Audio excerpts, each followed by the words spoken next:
اس بار یا جلسے میں کچھ ایسا سما ہوگا جب عالم دل سب کا اندر سے خزاں ہوگا۔ اس بار یا جلسے میں کچھ ایسا سما ہوگا جب عالم دل سب کا اندر سے خزاں ہوگا۔ جب نو کے پلک ہوں گے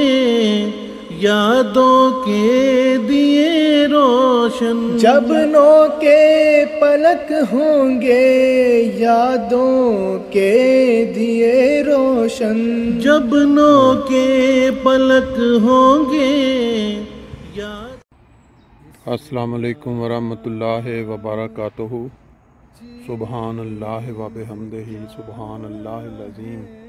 اللہم صلی علی محمد وعلی آل محمد کما صلیت علی ابراہیم وعلی آل ابراہیم انک حمید مجید۔ اللہم بارک علی محمد وعلی آل محمد کما بارکت علی ابراہیم وعلی آل ابراہیم انک حمید مجید۔ دوستو، آج 16 اگست 2023 بہت ہی خوبصورت موسم ہے۔ اللہ تعالیٰ نے انسانوں کے لیے یہ جو طرح طرح کے موسم بنائے ہیں، کسی وقت بارش ہو رہی ہوتی ہے، کسی وقت سورج نکلا ہوتا ہے، کسی وقت نہ بارش نہ سورج، بلکہ آسمان بادلوں کے ساتھ ڈھکا ہوا ہے لیکن بارش کا کوئی ایک قطرہ بھی نہیں، اور آب و ہوا بڑی صاف ستھری صحت افزا۔ آج صبح نکلا گھر سے، میں نے کہا چلیں سائیکلنگ جو ہے اس کو کیے چند دن ہو گئے ہیں، تو ان کے نظاروں کے ساتھ ساتھ کچھ تھوڑی بہت ہی گفتگو بھی دوستوں سے ہو جائے، اور ساتھ ساتھ یہ ہے کہ کوئی موٹیویشن بھی ہو جائے۔ جو لوگ بالکل نہیں ہلتے جلتے، ایک تو ہوتی مجبوری، انسان جب بیمار ہو جاتا ہے پھر اس کے ہاتھ میں کچھ رہتا ہی نہیں ہے،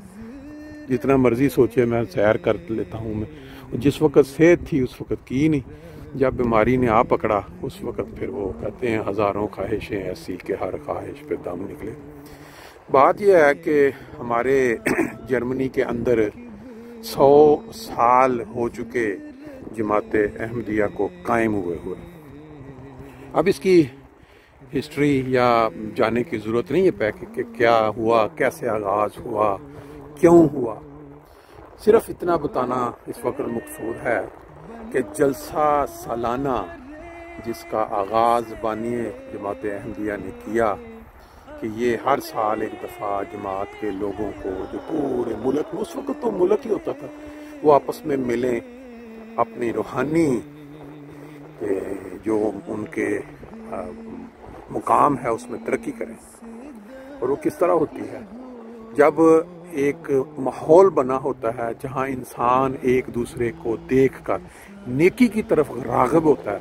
اور پھر اس سے جو مزہ لیتا ہے اس کو اپنی زندگی کا حصہ بنا لیتا ہے۔ اب دیکھیں، دنیاوی میلے، کھیل تماشا، اس میں جو کوئی انسان جاتا ہے اس ماحول سے متاثر ہوتا ہے، اس کو وہی دل کرتا ہے کہ میں اس طرح کا کھیل تماشا دیکھوں۔ اور وہ جو انسان نمازیوں کے ساتھ گھومتا ہے، تہجد گزاروں کے ساتھ گھومتا ہے، اس کے اوپر اس کا اثر ہونا شروع ہو جاتا ہے۔ اور یہ جلسوں کا مقصد یہی ہے کہ لوگ اکٹھے ہوں، تہجد سے آغاز ہو، پھر تقاریر ہوں، اللہ تعالیٰ کی حمد کے نغمے گائے جائیں۔ ابھی تھوڑی چڑھائی یہاں شروع ہونے لگی ہے، مجھے لگتا ہے گیئر بدلنا پڑے گا۔ اب آپ اسی سے اندازہ لگا لیں کہ یہ اتنی زیادہ چڑھائی ہے، موٹر وے یہاں نیچے سے گزر رہی ہے اور سڑک کو انتہائی بلندی پہ لے جا کر نیچے سے اس کو گزارا گیا ہے۔ اب اس پہ چڑھنے کے لیے، اونچائی پہ چڑھنے کے لیے انسان کو کتنا زور لگانا پڑتا ہے۔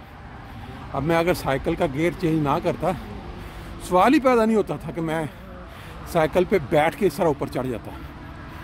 حالانکہ بہت آہستہ سپیڈ میں بہت زور لگا کے چڑھا جا رہا ہے۔ بالکل سیم یہی چیز ہے کہ اگر انسان نے روحانی ترقی کرنی ہے تو ٹھیک ٹھاک سٹرگل کرنی پڑے گی۔ جیسے تہجد کی نماز ہوتی ہے، اتنا آسان نہیں ہوتا کہ کہ انسان گہری نیند سے اٹھے اور اللہ کے حضور حاضر ہو جائے، لیکن یہ جو ہمارا جلسہ ہوتا ہے اب مجھے لگتا ہے گیئر چینج کرنا پڑے گا۔ اب اگر میں اونچائی سے نیچے اترتے ہوئے یہ نئے گیئر کو نیچے نہ لے کے جاتا تو ٹھیک ٹھاک خطرناک سچویشن بن جاتی۔ جب انسان ترقی کرتا ہے روحانی طور پہ اور ایک اس کی جو استطاعت ہوتی ہے اس سے زیادہ بڑھ کے، یعنی دکھاوے کے لیے، کیونکہ میں بہت نیک بن گیا ہوں، میں نیکی کی طرف راغب ہو گیا ہوں، اس وقت تک وہ دکھاوا جو ہے وہ بعض اوقات انسان جس طرح چڑھائی سے نیچے اترتے ہوئے اگر انسان مناسب گیئر تبدیل نہ کرے، بریکوں پہ ہاتھ نہ رکھے، تو جس طرح وہ گرے گا نا سر کے بار تو موت بھی واقع ہو سکتی ہے۔ اسی طرح جتنی توفیق ہے ایک انسان بالکل اس کو نماز کا بھی نہیں پتہ، اس کو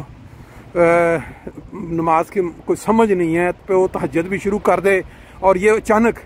دیکھا دیکھی کہ بھی میں وہ ان لوگوں میں شمار ہونا شروع ہو جاؤں جو نیک ہیں، جو بڑا عرصہ سے، وہ بھی بعض اوقات اور کیا کہتے ہیں اوقات سے زیادہ ڈالنا یا ڈالنے کی کوئی وہ نقصان دہ ثابت ہو سکتا ہے۔ میانہ روی جو چیز سلولی بتدریج ترقی کر کے انتہا کو پہنچتی ہے وہ فائدہ مند ہوتی ہے۔ ابھی میں بڑے دنوں کے بعد سائیکل چلاتا ہوا کچھ محسوس کر رہا ہوں کہ ایک چیز کافی دیر نہ کی جائے تو اس کا کتنا انسان پہ جو نقصان ہوتا ہے۔ میں نے ابھی یہ چڑھائی چڑھتے ہوئے اترتے ہوئے یہ چیز محسوس کی ہے، بلکہ ایسے لگ رہا ہے جیسے سینے میں ہلکی ہلکی درد جو ہے وہ شروع ہوئی ہے۔ بہرحال بات جو چل رہی تھی وہ چل رہی تھی کہ جو جلسے ہوتے ہیں یہ روحانی ترقی کا باعث بنتے ہیں۔ اگر انسان کے اندر کوئی خامی ہو، کمزوری ہو، جب وہ ایسے جلسوں میں پہنچتا ہے، نمازیں باجماعت پڑھتا ہے، پیارے آقا جو برطانیہ سے تشریف لائے ہوئے ہوتے ہیں ان کی اقتداء میں ان کو دیکھ کر جو سرور پاتا ہے، پورا سال اس سے محروم ہوتا ہے۔ ان 3 دن کے جو لمحات ہیں اس میں پھر جو روحانی ترقی ہے لازمی بات ہے کہ پورے سال کے لیے کچھ نہ کچھ اس کو فائدہ دے جاتی ہے۔ ایک چیز بڑی غور طلب ہے، آج اگر ریڈیو پہ یا ٹی وی پہ دوسرے سوشل میڈیا پہ یہ اعلان ہو کہ فلاں شہر کے پاس جو جنگل ہے وہاں صبح 10 بجے جو لوگ پہنچ جائیں گے ان کو 1 ملین یورو یا ڈالر یا پاؤنڈ یا جس ملک میں لوگ رہ رہے ہیں ان کی کرنسی وہ انعام میں دی جائے گی، یا کہہ لیں کہ وہاں ایک پہاڑ سونے کا برآمد ہوا ہے اور وہ لوگ جو صبح 10 بجے وہاں پہنچ چکے ہوں گے ان کو وہاں وہ سونے کا پہاڑ آپس میں بانٹ دیا جائے گا۔ میرے خیال میں کوئی ایک بھی شخص جس کے کانوں تک یہ آواز پڑی ہوگی وہ نہیں رکے گا، بلکہ وہ رات کو اس کی نیند اڑ جائے گی کہ بھئی میں نے صبح 10 بجے وہاں پہنچنا ہے، میں نے سونے میں سے یا اس انعامی رقم میں سے حصہ وصول کرنا ہے۔ کوئی ایک شخص بھی ایسا نہیں ہوگا، کیوں کہ انسانی فطرت ہے کہ جہاں اس کو فائدہ نظر آتا ہے وہ اس کو رات کو جا کے، آپ اس کا اندازہ لگا لیں پوری دنیا میں بڑی بڑی مشہور جو مارکیٹیں ہیں جہاں جو بکتی ہیں چیزیں وہ جو 100 200 ڈالر یا $1000 یا 500 والی وہ جو سیل لگاتے ہیں نئے سال کی یا کسی موقع پہ، وہاں رات کو لائنیں لگنی شروع ہو جاتی ہیں بڑی بڑی لمبی، اور جب وہ دروازہ کھلتا ہے تو دنیا اس طرح ٹوٹ پڑتی ہے۔ اب یہ بات دیکھیں، یہ وہ انعامات ہیں، یہ وہ مال ہے جو انسان کو اس دنیا میں بڑا پیارا ہے۔ بظاہر اس کو لگ رہا ہوتا ہے کہ میں ملینئر ہو جاؤں گا، میں اتنے سونے کا مالک بن جاؤں گا،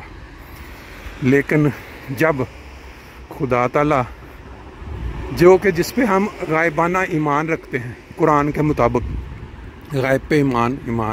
یہ بھی ہمارے ایمان کا حصہ ہے، وہ اعلان کرتا ہے کہ ایسی محفلیں جو اپنے نبی کے الفاظ میں بتا دیتا ہے کہ ایسی محفلیں جہاں اللہ اور اللہ کے نبی کی باتیں ہو رہی ہوں، اللہ کے دین کی باتیں ہو رہی ہوں، وہ جنت میں سیر کرنے کے برابر ہیں وہ محفلیں۔ تو پھر انسان کیوں نہیں اس طرف غور کرتا؟ اب یہ جو جلسہ کے پہلا دن جو خطرہ ہے کہ جمعہ والے دن بہت زیادہ رش ہوگا، اور رش کے ذریعے یہ ہے کہ جو لوگ لیٹ پہنچیں گے وہاں، لیٹ سے مراد یوں لیٹ پہنچیں گے کہ وہاں 2 گھنٹے سننے میں آ رہا ہے کہ ویٹنگ ٹائم ہوگا منیمم، موٹر وے کے ایگزٹ سے لے کے پارکنگ کرنے کے بعد جلسہ گاہ کے اندر پہنچنے تک۔ تو کتنے لوگ ہیں ہم میں سے جنہوں نے یہ پلاننگ کر لی ہے کہ ہم نے جمعہ پڑھنا ہے حضور اقدس کی اقتداء میں، اور کوئی ایک بھی لمحہ اس جلسے کا جو ہے اس کے جو افضال ہیں، جو نعمتیں، اس کو ضائع نہیں ہونے دینا۔ کتنے ہیں؟ اگر وہاں یہ اعلان ہوتا کہ وہاں 1 بجے جو پہنچ جائیں گے ان کو اتنا سونا، اتنا ملین یورو بانٹے جائیں گے، میں کہتا ہوں ایک بھی شخص جو ہے وہ محروم نہ رہتا۔ صبح فجر کی نماز کے بعد لوگ بھاگم دوڑ نکل پڑتے ہیں، لیکن جمعے کے ٹائم کے لیے یا باقی دنوں کی تقاریر کے لیے وہی اپنی روٹین میں فلاں تقریر پہ پہنچ جائیں گے۔ نہیں جی، ایل ڈی آ گئی، ناشتہ لیتے ہیں، باقی پھر کیسا زبردست انتظام کیا ہوا ہے انہوں نے، جتنے بجے چھٹی والا دن ہو، دوسرے ہوں، جو لوگ جلدی اگر مہمان آئے ہیں، فوری طور پہ ایسے بڑے سٹور بنے ہیں، اپنی مرضی سے جو آپ نے لینا ہے یہاں سے ناشتہ لیں۔